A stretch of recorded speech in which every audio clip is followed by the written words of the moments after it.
కృష్ణయ్య చర్మం నీలం రంగులో ఎందుకు ఉంటుంది?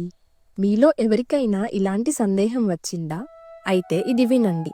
కృష్ణుడి నీలిరంగు అనేది కేవలం ఒక రంగు కాదు. అది అనంతమైన ప్రేమకు సంకేతం. పురాణాల్లో దీనికి ఒక అద్భుతమైన అర్థం చెప్పబడింది.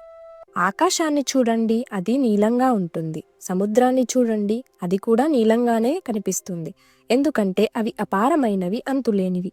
అదేవిధంగా కృష్ణ కూడా అపారమైన ప్రేమ, కరుణ, జ్ఞానం కలిగిన దేవుడు.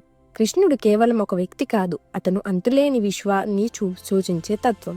అందుకే ఆయనకు శ్యాముడు అని కూడా పిలుస్తారు.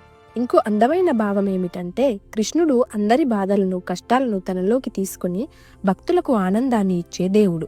అందుకే ఆయన రూపం ఆకాశం లాంటి నీలిరంగులో ఉంటుంది. కృష్ణయ్య ఆశీస్సులు వీడియో చూసిన ప్రతి ఒక్కరికి ఉండాలి అని మనస్ఫూర్తిగా కోరుకుంటున్నాను. ఫ్రెండ్స్, జై కృష్ణ అని కామెంట్ చేయండి.